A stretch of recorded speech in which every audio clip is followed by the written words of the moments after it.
As I go from hour one to hour two, and it's a difficult transition for first timers, but I felt we just have to face this right away. I have to talk about the medium of Achilles even more. And so the title I give to hour two is Achilles as Epic Hero and the Idea of Total Recall in Song. Because you see, if we don't appreciate how different this medium is from media that we're used to, where you're simply being exposed to a story, then we don't understand why there's so much at stake for the character of Achilles. So it many reasons for confronting us with these very difficult problems at such an early stage. I didn't want to spare the participants the hard work of coming to grips with what it is about this medium that makes people ready to die for it in order to be in it. And so I start with the first section, first paragraph, again, with the meaning of the key word. And this key word is maybe even more important than other keywords in other hours. It's memnemai, and I deliberately give it in the first person singular.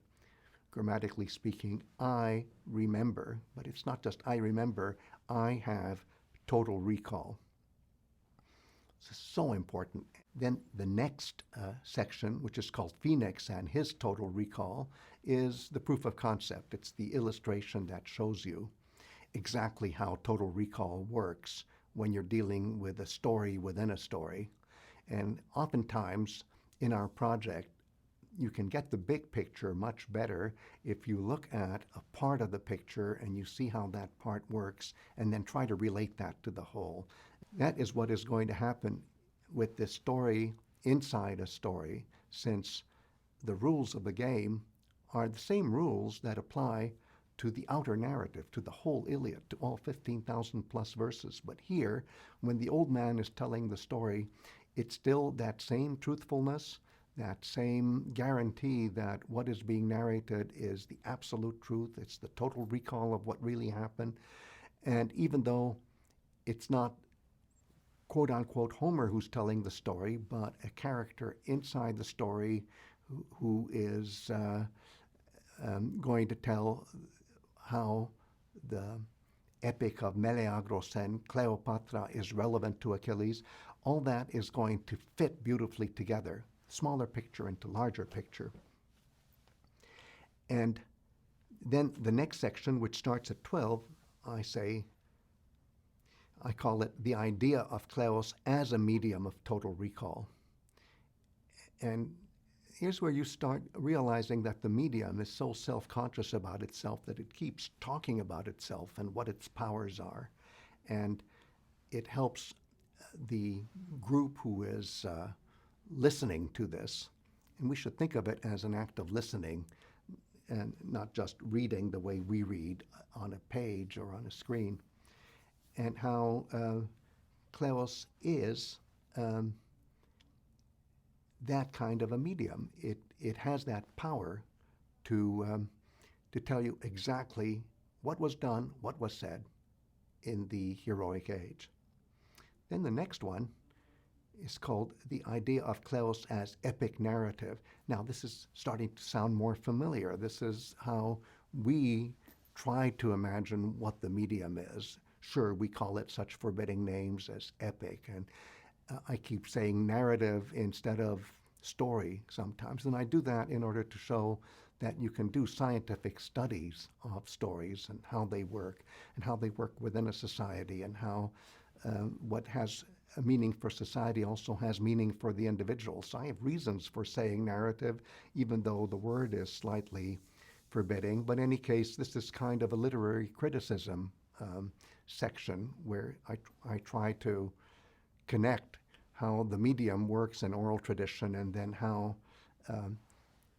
people who read literature get exposed to this medium by way of reading it.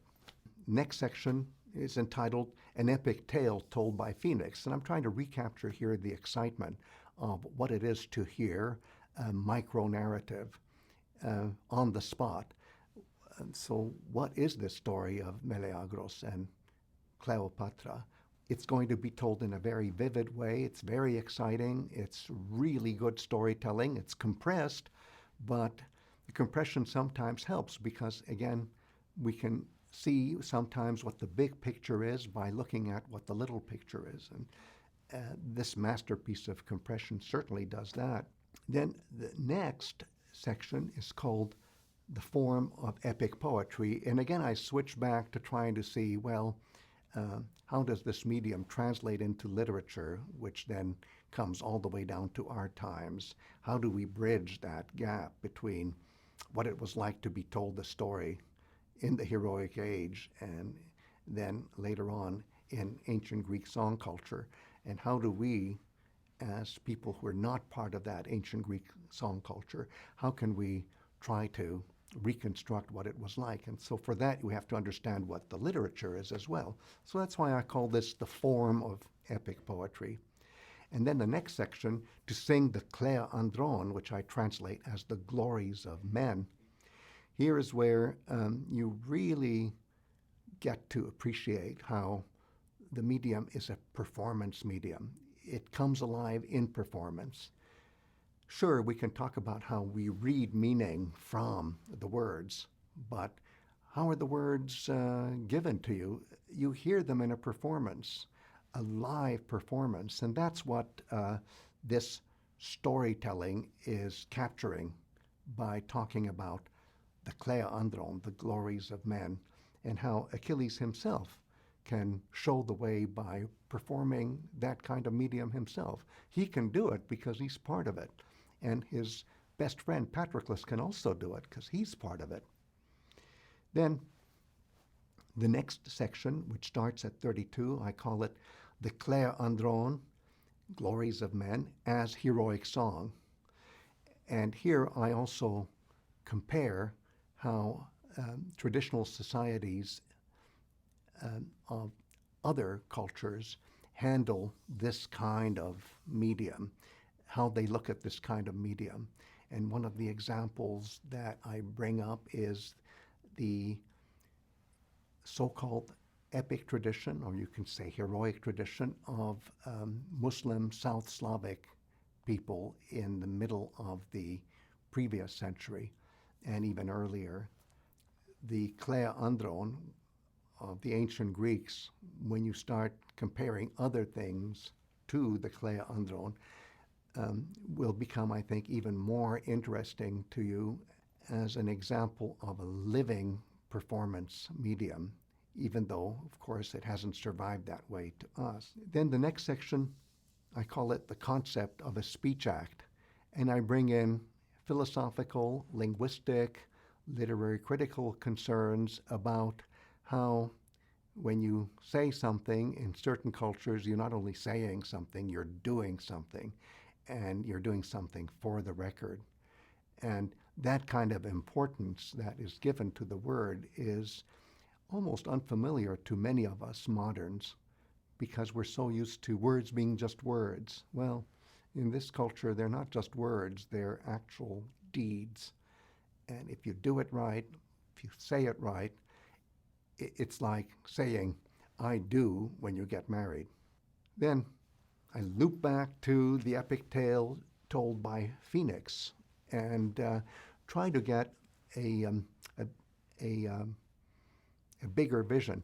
I try to zoom out of what the story is as it was told then and how it really has a meaning for the entire Iliad, all 15,000 verses of it, if you read it carefully, if you read out of it, not into it. And it's actually going to be making your reading of the whole Iliad much easier, even though the actual reading, the close reading of the story as told by Phoenix is not easy. It'll make other things easy, however. Then the next part, I meditate on the emotions of fear and pity. There are many other ways of saying fear and pity, but the idea is that there are certain kinds of emotion that are expressed in song making, in poetry making, that are so powerful that they actually connect the experiences that you see happening to larger than life heroes, they connect those experiences with our own emotional world. And I take the opportunity to compare some examples of that kind of thing in other cultures, including something that's very familiar to some of us, which is the world of opera. Then in 59, I say to myself, well, why not look at the story of Meleagros and Cleopatra for its own sake?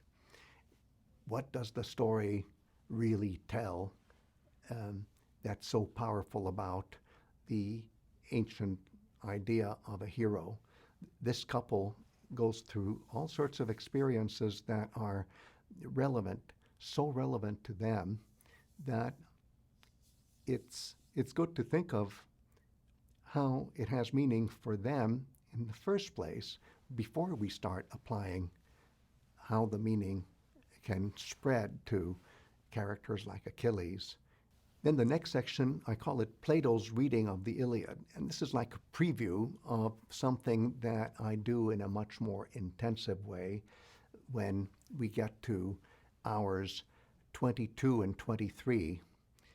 And when we get that far, we'll see that the choices that are made by Achilles are choices that are so interesting to people in Greek civilization that they just can't stop thinking about it, can't stop talking about it. Now, Plato is a very special creative thinker, and when he feels that way, it's even more intense. But it'll give you a very good idea of what's at stake when Achilles decides to die young. Plato just can't let go of it, and you'll get a very clear idea of that, even though the details will happen later.